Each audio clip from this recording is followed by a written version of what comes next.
Dan langsung aja ini kita ke liga yang paling kompetitif. Karena liga terbaik tetap La Liga menurut gua. Berserta wasit-wasitnya yang kontroversi. Kayak Havertz mungkin dilihat sebagai pemain yang belum memberikan kontribusi yang tepat bagi Arsenal, tapi gue melihatnya kalau coba-coba dari Arteta dia akan berhasil di 4-5 pertandingan ke depan, ini akan menjadi satu key komponen bagi mereka untuk terus tampil kompetitif mendekati City. Kalau musim ini saya pikir Arsenal mungkin akan sedikitnya lebih dominan.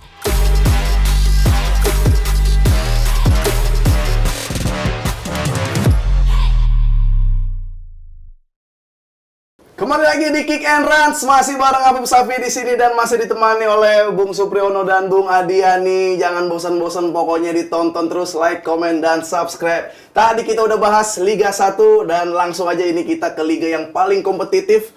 Karena liga terbaik tetap La Liga menurut gua, berserta wasit-wasitnya yang kontroversi. Nah, ini ada pertandingan yang seru. Ada Arsenal yang akan berhadapan dengan Manchester United. Ini akan tersaji Minggu 3 September jam setengah 11 malam waktu Indonesia bagian barat. Tapi sebelum kita ke Arsenal lawan Manchester United ini, kita kemarin bahas Liverpool berhadapan dengan Newcastle. Nah, ini dia Liverpool bermain dengan 10 pemain. Memang kebobolan dulu dan akhirnya bisa comeback. Wah, ini ada highlight tersendiri gak? Bung Adi dulu nih, Liverpool 10 pemain. Iya, ini highlightnya tentunya adalah Darwin Núñez yang tampil luar biasa kan. Off the bench, memberikan impact dan dia nyaman dengan peran seperti ini. Di saat yang tepat dia mampu memberikan perubahan, tapi juga kredit bagi adjustment dari Liverpool karena 2 laga 10 pemain tidaklah mudah dan di St. James's kandang yang mana memang banyak tim yang kesulitan tapi Liverpool tidak, karena musim lalu mereka bisa home and away menang dan kali ini juga kembali di St. James's mereka menemukan cara untuk bisa meraih lagi 3 poin penuh dengan satu keadaan yang memang tidak terlalu nyaman buat mereka, tapi dengan 10 pemain lebih compact, lebih rapat, ini justru sulit bagi Newcastle untuk bisa menembus. Hanya memang sama halnya dengan Rans tadi, ada chance bagi Miggy Almiron, ada chance bagi Harvey Barnes yang harusnya bisa menjadi gol bagi Newcastle, mereka tidak ambil dan ini tidak boleh terjadi menghadapi tim-tim seperti Liverpool. Nah, itu dia. Berarti Núñez dipasang top ketika 10 pemain. Dia doanya jangan-jangan ada temen kartu merah lagi biar dimainin mulu. Kalau Om belum nanti mana Om? Nih pelatih nih lagi kebobolan duluan, kartu merah. Pastinya dalam sebuah tim perlu faktor luck. Newcastle nggak punya faktor lucknya. Masa? Liverpool punya. Ya? Karena bermain 10 pemain, kemudian dengan intuisi Klopp memasukkan Darwin Núñez, faktanya dia bisa cetak 2 gol. Iya kan? Artinya ada perubahan, ada warna di sana. Berbeda dengan Newcastle yang bermain terlalu frontal, ya kan, tanpa memikirkan keseimbangan. Karena 2 gol yang terjadi kalau nggak salah itu 2 kali terjadi karena kecerobohan dalam melakukan intercept yang antisipasi yang tidak sempurna.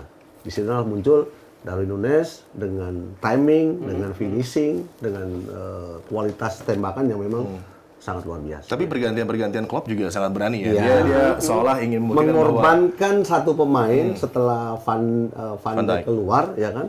Tapi ada warna yang berbeda. Ada kinerja attacking yang begitu efektif. Sebelum Núñez ada juga Jota yang masuk, dia juga memberikan dinamisme yang tepat untuk pergerakan para pemain Liverpool ya. Kan tidak mudah untuk seorang pelatih mampu memiliki intuisi dengan timing waktu yang tepat untuk melakukan rotasi. Tapi itu beneran intuisi, lagi luck aja atau karena sering tuh pelatih kayak misalkan udah kebobolan 1 atau ada yang kartu merah, pemain lain dimasukin biar buat disalah-salahin. Tuh ada tuh namanya Xavi Hernandez. Barcelona Ansu Fati dimasukin, itu enggak, itu murni intuisi mental. Sejauh ini sih kalau gua lihat sih itu murni intuisi dari seorang pelatih. Karena apa? Ketika taktikal awal, plan awal tidak jalan, otomatis kan seorang pelatih ingin mencari plan kedua agar warna tim berbeda, taktikal gaya bermainnya berbeda, menyesuaikan dengan taktikal dan gaya permainan lawan. Atau jangan-jangan Newcastle-nya nih yang dia lagi punya tim yang kompleks, tapi belum pernah nih kayak lawan Liverpool, tim yang gede,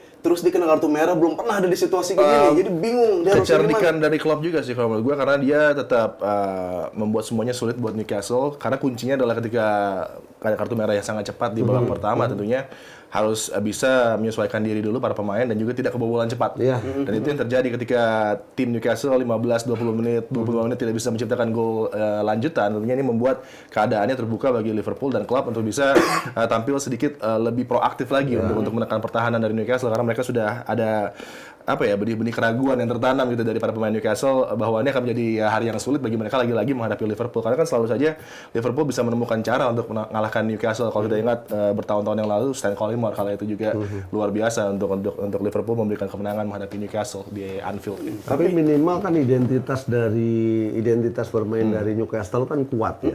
Anthony Gordon dengan kecepatannya melakukan penetrasi, kemudian membuat 1 gol itu sebenarnya kan juga sudah membuktikan bahwa mereka tidak mau kalah mudah dengan Liverpool gitu. Tapi ingat 2 gol yang terjadi itu murni banyak sekali antisipasi yang tidak sempurna dari pemain belakang Newcastle. Tapi ada ngaruhnya gak nih Newcastle kan kalahnya emang sama tim gede ya, City kalah 1-0, sama Liverpool kalah udah kartu merah. Ngaruh kan nih ke depannya nih buat Newcastle nih? Pengaruh. Apalagi kan udah dapat dana Arab kayak gitu-gitu. Pengaruh karena kekalahan di awal-awal musim ini dilanjutkan nanti dengan mereka bermain di Champions League akan membuat beban bertanding para pemain bertambah juga. Jadi ya gue selalu khawatir di musim kali ini untuk Newcastle mungkin akan terlempar dari top 4 ya dengan banyaknya jadwal yang harus mereka hadapi, tapi skuadnya untuk menghadapi tim-tim besar masih belum bisa meraih hasil yang optimal. Iya, tapi emang selain tiba-tiba Darwin Núñez yang jadi Fernando Torres, tiba-tiba si di belakang juga lagi oke tuh. Alisson juga kayaknya lagi ada satu save yang bener-bener kena tiang, terus jatuh bolanya keluar. Akhirnya di usia 30 tahun ini masih jadi line up kuat di Liverpool. Ngeliatnya gimana Om? Ya untuk situasi tren sepak bola sekarang ya Alisson memang usia walaupun tidak muda memang menjadi pilihannya untuk bisa selalu mengantisipasi karena dia memiliki reading the game yang sangat baik, fleksibilitas dia, positioning dia juga sejauh ini kan luar biasa. Walaupun ya kembali lagi masih kita harus tunggu konsisten dia sepanjang musim ini apakah selalu akan menjadi pilar penting di gawang dari Liverpool ya kan, karena dengan banyaknya jadwal pastinya kan rotasi itu kan harus dilakukan. Kalau jadi kiper Liverpool mah minimal jangan kayak Karius di final kayak gitu, yang penting gampang. Nangis itu. Yang berbahaya buat Liverpool adalah transfer window ya. Transfer window Premier League akan segera tutup, tapi masih ada transfer window Saudi. Betul. Ibu Konate dan Mo Salah yang akan keluar kan. Jadi ini keadaan yang akan membuat Klopp harus berpikir ulang karena siapa suksesor hitungan hari Salah yang tepat kan.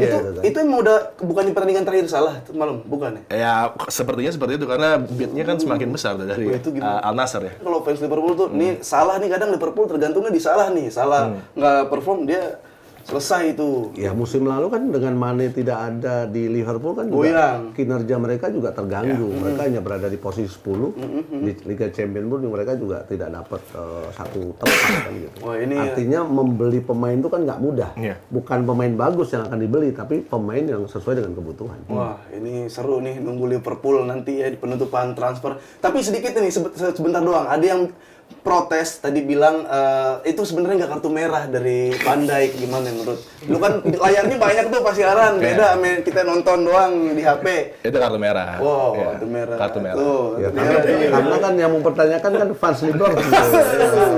Iya nggak? Karena kalau main 11-11 tetap menang 2-1. Belum tentu. tentu. Belum tentu dari dikasih menang gitu kan.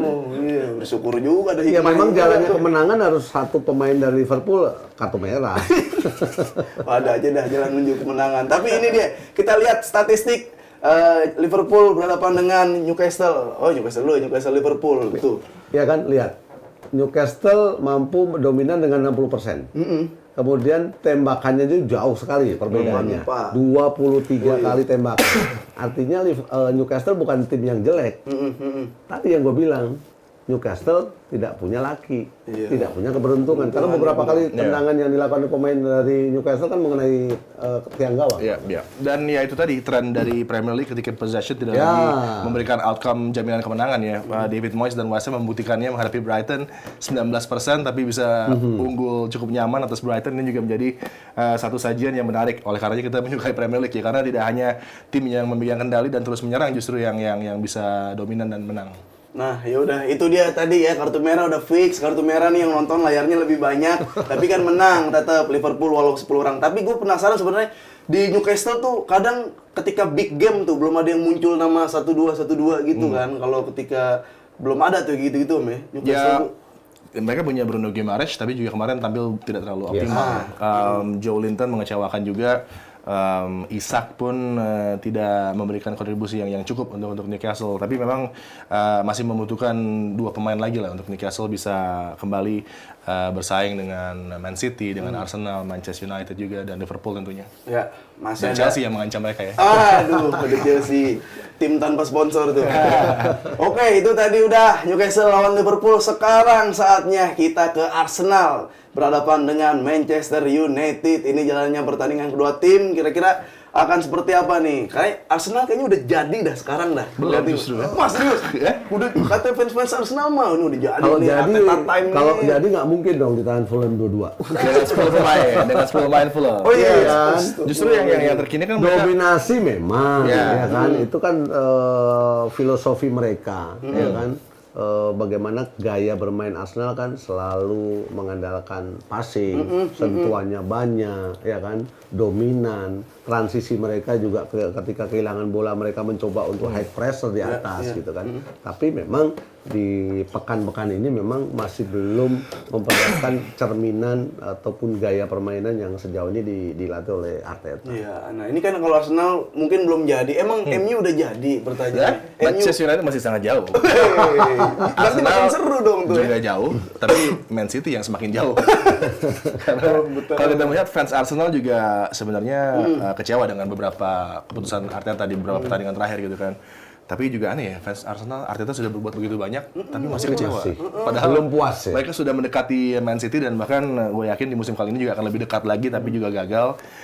Kendala bagi mereka tentunya adalah bagaimana Arteta sepertinya coba untuk mengorbankan beberapa kenyamanan mereka di musim lalu dengan mengakomodir tempat untuk Kai Havertz. Padahal Kai Havertz mungkin dilihat sebagai pemain yang belum memberikan kontribusi yang tepat bagi Arsenal, tapi gue melihatnya kalau coba-coba dari Arteta ini akan berhasil di 4-5 pertandingan ke depan, ini akan menjadi satu key komponen bagi mereka untuk terus tampil kompetitif mendekati City. Karena Havertz kalau sudah nyaman bermain, dia menjadi satu opsi di depan yang berbahaya gitu kan. Dari side dia oke, dan ketika finishingnya menemukan lagi touch-nya, ini akan menjadi pemain yang berbahaya. Tapi masalahnya adalah yang aneh bagaimana pure wingback tidak ada untuk Arsenal ya. Ketika Tomiyasu kartu merah, kemudian juga cedera dialami oleh Timber, tapi justru satu wingback murni ini dipinjamkan ke Sociedad ya. Dan ini membuat tentunya Kieran Tierney ya, membuat keadaannya cukup aneh buat fans Arsenal dengan memainkan Thomas Partey sebagai hybrid right back yang juga menjadi pemain yang bisa berada di defensive midfield, tapi sepertinya flow dan balance-nya masih belum tepat. Dan Magalhaes yang menjadi pemain yang begitu dipercaya justru tidak pernah lagi mengisi slot sebagai pemain utama. Mungkin kalau saya punya sumber, ini Gabriel Magalhaes sedang ada masalah dengan Mikel Arteta. Oleh karenanya dia disingkirkan dari skuad utama karena ini pemain yang sangat penting sebenarnya buat Arsenal ya. Nah, kalau lu ngeliatin mana Om? Kayak Havertz tuh kan lagi dicoba-coba mungkin, tapi kayaknya emang kalau ditonton tuh dia lemes gitu kan. Males-males gitu ya. Umpan salah Iya kan? gitu. Berapa lama tuh? Iya, eksperimen untuk seorang pelatih itu kan sah-sah saja gitu loh. Sepanjang eksperimen itu bisa menaikkan performa, bisa menaikkan produktivitas dari tim itu sendiri atau menaikkan moral itu pemain itu sendiri. Tapi kayaknya kan sejauh ini kan sudah ditaruh di gelandang serang, ya kan, bermain sebagai kalau Italia trequartista, masih tetap belum mendapatkan sentuhan terbaik. Ini kan menjadi pertanyaan. Yang jadi pertanyaan lagi adalah berapa waktu lama lagi adaptasi itu harus ditunggu oleh supporter atau fansnya Arsenal gitu loh, untuk membuat kinerja tim ini lebih solid, lebih memiliki kinerja dalam hal attacking. Itu Iya kan? jangan-jangan ditaruh twerker apa sih namanya? Trequartista. Trequartista nggak bisa, taruh AMF nggak bisa, taruh bangku cadangan kali. Iya, karena apa? Performa dia kan sejauh ini kan yang ditunggu kan kontribusi, tidak hanya dia bermain hanya lari-lari saja, tapi bagaimana kinerja dia bisa cetak gol, tidak menyia-nyiakan beberapa peluang yang harusnya terjadi gol tapi nihil gitu kan. Itu yang terjadi di tim dari Arsenal, apalagi nominal belanjanya kan nggak mahal, nggak murah, 2, berapa triliun kan, gitu loh. Ini sebelum lebih jauh lagi kita bahas dulu 5 pertemuan terakhir kedua tim Arsenal lawan Manchester United di Liga Inggris. pertandingan terakhir yang paling menarik ya di musim lalu 3-2 ya. 3-2, dramatis ya. 3-1 ya saling mengalahkan. Artinya kedua tim ini kan sebenarnya kan ada gengsi juga yang mereka jalankan sejauh ini. Tapi kalau musim ini saya pikir Arsenal mungkin akan sedikitnya lebih dominan ya, walaupun mereka masih belum konsisten sampai dengan pekan ke-10 ya, tapi keempat ya. Empat ya. Nah, Arsenal bisa lebih dominan dari Manchester United, tapi dengan nggak adanya wingback murni, nah itu ada celah nggak buat Manchester United itu? Ada celah, tapi kan United juga punya masalah yang sama. Apa tuh? Cedera di posisi wingback. Tyrell Malacia nggak ada, Luke Shaw juga cedera panjang, Dalot berperan inverted sekarang.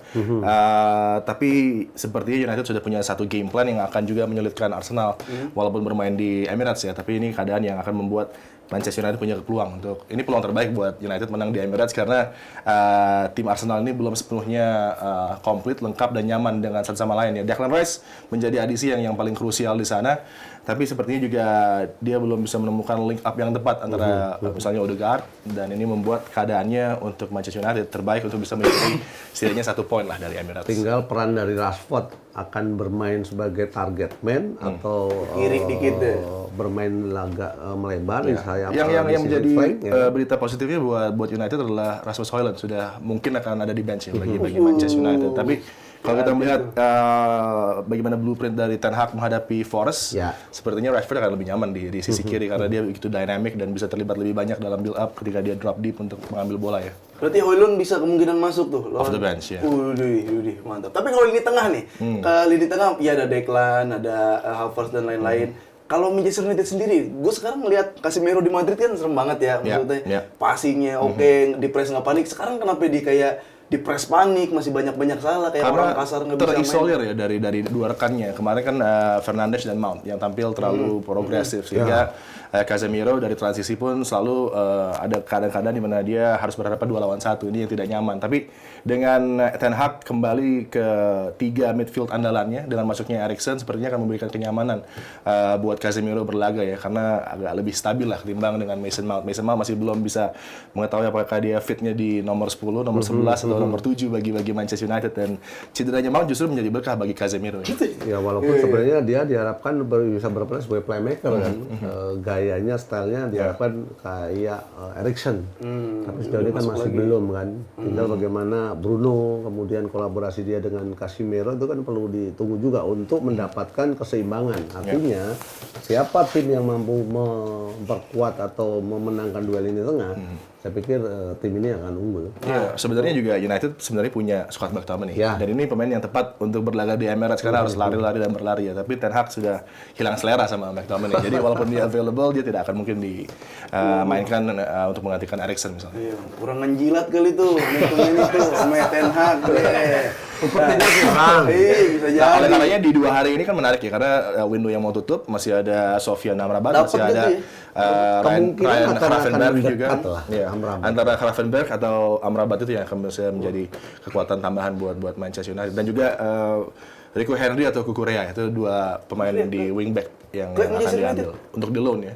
Kalau Rico Henry idealisnya harusnya dibeli karena ini pemain yang punya masa depan luar biasa. Passing ke belakang mulu dong Kukurea main di Kukurea bergerak ke tengah, kesukaannya Ten Hag. Iya, itu dia. Tapi kalau misalkan Mason Mount sama Havertz belum kelihatan, mungkin kedua tim main 10 pemain aja udah. Nah, tapi ini kita lihat dulu head to head antar pemain dan statistik musim lalu. Nah, ini ada Ramsdale Onana nih, kiper maju-maju. Nah, ini ngeliatin gimana nih? Udah Mau nanya ke Om Supri dulu nih gue. boleh. Ramsdale itu kan salah satu kiper yang musim lalu hebat, tapi datang David Raya. Yang secara statistik dan juga menurut gue adalah penjaga gawang yang lebih lengkap, distribusi lebih baik. Keadaannya ketika ada 2 nomor 1 di satu tim, apakah itu tidak mengganggu locker room dan tidak mengganggu kinerja tim seperti sekarang? Arsenal kayak merasakan adanya huru-hara di belakang layar di locker room. Itu kan membuat situasi locker room kan jadi bermasalah. Artinya kan peran dari Arteta juga untuk memilih pemain-pemain yang benar-benar sesuai dengan kebutuhan tanpa harus membuat situasi kegaduhan lah, dalam tanda kutip di ruang ganti. Artinya Arteta juga diharapkan untuk membuat tim ini lebih berkompetitif. Karena kan kalau Ramsdale kemarin melakukan, misalnya kalau dilihat positioning dia salah untuk bawa Andreas Pereira gitu kan, bukan tidak mungkin menghadapi Manchester United, Mikel Arteta akan berani untuk memainkan David Raya. Betul, melakukan rotasi. Nah, gimana ceritanya kalau David Raya bisa membawa Arsenal menang, clean sheet? Next game-nya berarti kan Raya yang akan main. Iya, terus. Otomatis kalau melihat statistik itu Raya yang Gimana tuh jadi? Tapi jangan-jangan gini, kayak Manchester United bawa Onana, sebenarnya dia udah nggak terlalu suka Erik ten Hag sama David De Gea karena nggak bisa passing, gitu kan. Makanya datengin Onana, kiper yang bisa passing. Emang itu intrik buat ngebuang De Gea kan? Jangan-jangan emang mau Sama. buang Ramsdale nih. Dia kan pengen cari kiper-kiper passing. Nah ini ya Ramsdale Onana nih masih kebobolan terus juga Om ya. Iya, artinya kan tidak setiap penjaga gawang yang dibeli sesuai dengan kebutuhan dengan build up yang bagus, sesuai dengan game plan yang diinginkan oleh pelatih, tidak memiliki rasio kebobolan yang tinggi, Iya. gitu. Iya kan? Iya kan? Karena sekarang kiper kan bukan menjadi goalkeeper tapi goal player. Yang diharapkan dia menjadi orang terakhir yang mampu untuk bisa melakukan build up play, mampu menjadi leader di lini pertahanan. Gitu. Nah ini kalau di back ya ada Arsenal, ada Saliba nih. Cuma kalau di Manchester United kan Varane cedera tuh. Lindelof yang main. Lindelof udah pasti, Bang Tato itu main. Gimana Ya, nih Saliba? Kayaknya mantep banget dah. Iya, kan di antara dua musim pemain kemarin. tentunya Saliba akan gue pegang sebagai back yang lebih unggul ya. Karena ya, Lindelof juga punya kemampuan dribbling untuk bisa build up dari pertahanan, tapi Saliba punya di usia yang sangat muda kemampuan itu bahkan berlipat dari Lindelof, dan juga leadership dia di pertahanan tuh sangat-sangat krusial. Menit bermainnya kita lihat ya, 2416, kemudian ada clearance 82, clean sheet 12 kali, dan tackle-nya juga di atas rata-rata saya pikir dengan 34 pencapaian. Dia mampu cetak gol, mampu membuat assist. Dia kan seorang pemain belakang yang komplit ya kan, dengan usia muda. Dan ingat juga bahwa ketika dia tidak ada, Arsenal langsung Drop jauh, sangat jauh turunnya. Menjadi permasalahan musim lalu kan. Iya, iya. Nah ini kalau kita ke tengah ada kapten ya, dua-duanya kapten ya, ada Odegaard dan Bruno. Bruno nih, wah kalau beberapa musim lalu kayaknya ngegendong MU banget. Sekarang malah kayak kelihatan lebih sering arogannya, lebih sering protes-protes kayak gitu. Gimana melihatnya Om? Ya wajar sih, Kapten. karena pemain-pemain yang diharapkan kan nggak sesuai dengan ekspektasi dia. Artinya tidak ada yang bisa melayani dia dengan baik, ya kan? Otomatis dengan banting kapten kan pasti kan uring-uringan kan. Nah Odegaard kayaknya anteng-anteng aja gimana Beda tuh? tipikal, beda karakter. karakter. Bagaimana Bruno di saat MU masih ada CR7 pun juga dia Tetap seolah-olah ingin menonjol dibanding CR7 gitu. Artinya kan dia perlu pelayanan. Wah, bahaya nggak berarti kalau gitu? Bahaya juga. Gitu loh. Artinya dia ingin menonjolkan dirinya, tidak mementingkan untuk tim gitu.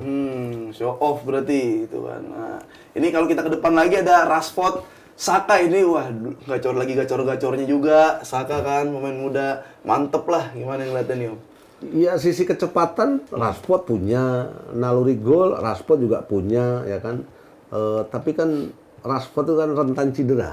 Berbeda dengan Saka kan, pemain muda dengan karakter stylish, tapi sejauh ini kan kita lihat bagaimana produktivitas juga sangat baik ya, 14 gol, 11 assist, kemudian selalu mendapatkan menit bermain. Artinya kematangan, kedewasaan sudah dia tunjukkan sejauh ini untuk bisa mengisi sisi sebelah kanan ya. Ya, sisi kanan itu yang bahaya emang. Saka. Yang bahaya kalau Saka cedera ya, Arsenal belum ada backupnya. Ini kan dua Inggris nih, Om lu kan seneng banget Inggris. Saka, Rashford emang udah nggak tergantikan lah. Nggak tergantikan. Yoi, Rashford tapi untuk Southgate menit bermainnya kurang banyak ya. Wis. Tapi kalau Saka kita melihat ini bagian terpenting dari kepingan puzzle squad Arsenal gitu kan. Bagaimana dia berperan sebagai two-way player, tidak hanya baik di menekan tapi juga ketika tracking back bertahan juga luar biasa work rate-nya. Kemampuan dia untuk bisa melirik ke gawang pojok terutama ketika dia cutting inside ini juga masih menjadi kekuatan-kekuatan dari Saka yang kerap kali terus menjadi pemain yang mencetak gol bahkan kalau menghadapi Manchester United di musim lalu gitu kan. Tapi Rashford dengan skema nanti counter attacking buat Manchester United di Emirates akan menjadi satu senjata yang bukan tidak mungkin juga berpeluang untuk menjadi pencetak gol bagi Manchester United. Iya itu dia. Apakah nanti Onana bakal ngasih passing ke Rashford terus langsung golin? Wah, tapi ini dia prediksi jalannya pertandingan atau siapa yang lebih unggul antara Manchester United Arsenal? Iya pastinya Arsenal lah dengan game plan mereka, sentuhan, passingnya mereka selalu mendominasi. Kemudian mereka juga ingin selalu memenangkan duel ini tengah mereka, ya kan. Tinggal berapa banyak gol kemenangan yang akan tuh mengarah ke gawang Manchester United. Onana, kan, gitu. gimana tuh? Onana dihajar berapa berarti? Hasil imbang sih kalau buat gue, karena sama kayak halnya tadi Persija Persib gitu kan. Kedua tim masih coba cari bentuk permainan terbaiknya. Season masih sangat panjang dan gelar tidak dibuktikan dalam bulan-bulan awal gitu kan. Mereka nyaman untuk tidak mengambil resiko terlalu banyak juga, terutama Manchester United, dan gue pikir sih satu-satu ya di Emirates. Wow, satu-satu di Emirates. Boleh juga nih buat Transport Mania dikomentarin prediksi pertandingan antara Arsenal berhadapan dengan Manchester United. Nanti habis itu nonton lagi di Kick and Runs. Oke, jangan kemana-mana dulu, masih banyak yang seru-seru lagi. Tetap stay tune terus di Kick and Runs. Saatnya ini kita bahas timnas Indonesia yang belum bisa juara di Piala AFF. Bayangkan saja Persija Persib juga kehilangan banyak pemain untuk timnas senior dan kelompok umur, tapi mereka juga harus berhadapan dan kemudian bermain lagi misalnya di minggu yang sama 2 pertandingan. Game mereka juara pemain itu, Iya, ya kan? iya, betul. Kemudian AFF Under 23 itu Hampir juga. sama, ya. Ini selesai dibubarkan, nanti ada seleksi untuk Asian Games. Saya pikir mereka juga yang akan dipanggil. Iya. Gitu.